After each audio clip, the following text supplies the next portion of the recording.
بسم اللہ الرحمن الرحیم۔ السلام علیکم ورحمۃ اللہ۔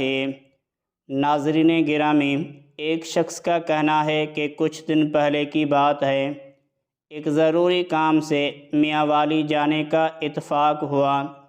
چنانچہ بندیال کی میٹرو کیری سروس میں بیٹھ کر روانہ ہو گیا۔ یوں ہی سرگودا کے پہاڑوں کی موڑ والی چڑھائی چڑھے، ایک کہرام مچا ہوا تھا۔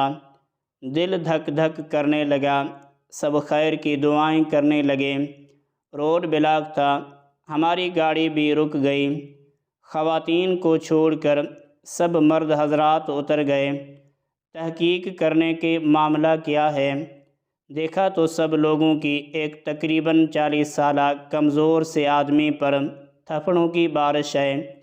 وجہ یہ بتائی جا رہی ہے کہ یہ آدمی مردہ مرغیاں جو کہ اکثر پولٹری فارمز والے اس موڑ کے پاس نالے میں پھینکتے ہیں، لے جاتا ہے اور بیچتا ہے۔ آج رنگے ہاتھوں پکڑا گیا۔ دیکھا تو ایک تھیلے میں 2 چھلی ہوئی مرغیاں بھی پڑی ہیں اور ساتھ ایک چادر بھی ہے جو شاید اسی کی تھی۔ ہماری گاڑی والوں نے بھی جب یہ سب کچھ دیکھا تو طرح طرح کی لعن طعن کرنے لگے، لیکن وہ بندہ نم آنکھوں سے خاموش بت بنا رہا۔ بالآخر جسمانی کمزوری اور عمر کا لحاظ کرتے ہوئے چند لوگوں کی رائے پر اس کو مشتعل ہجوم نے چھوڑ دیا۔ اتفاق سے ہماری گاڑی میں 2 سواریوں کی جگہ خالی تھی، وہ بھی آ کر بیٹھ گیا اور گاڑی چل پڑی۔ گاڑی میں اس بندے کو چھوڑ کر ایک ادھیڑ عمر عورت اور ڈرائیور سمیت ہم کافی آدمی تھے۔ لو جی، ادھر بھی وہی ڈسکشن اور لعن طعن شروع۔ کسی نے سرگودا ہوٹل میں بکنے والی ذبح مرغی کو مردار مرغی ثابت کیا تو کسی نے خوشاب میں، کچھ نے برا بھلا کہا۔ عورت نے تو براہ راست اس بندے کو مخاطب کر کے کہا، آپ کو شرم نہیں آتی؟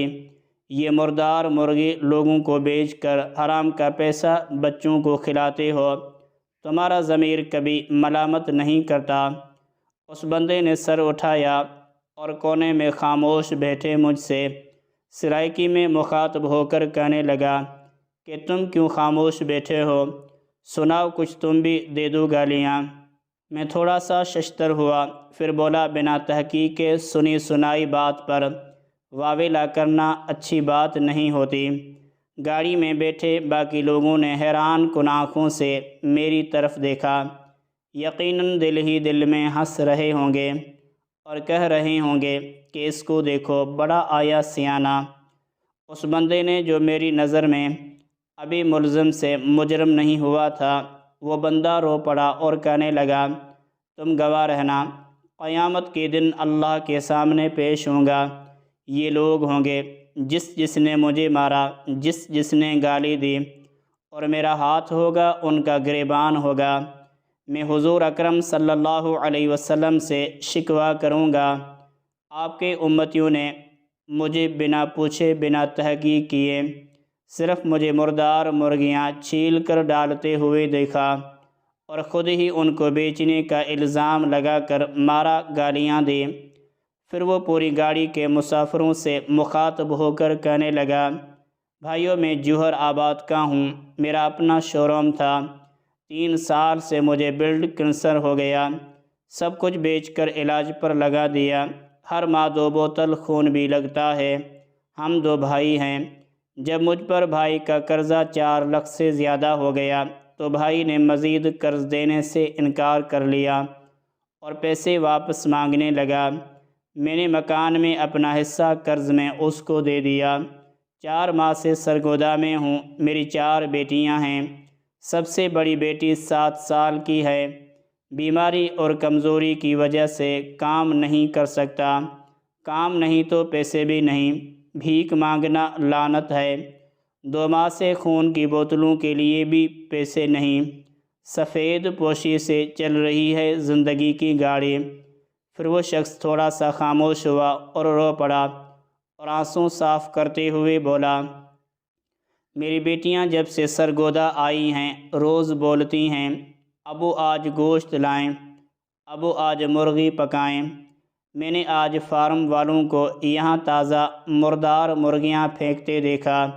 سوچا آج اپنی بچیوں کی خواہش پوری کروں گا، ان کو کیا خبر بس خوش ہو جائیں گے۔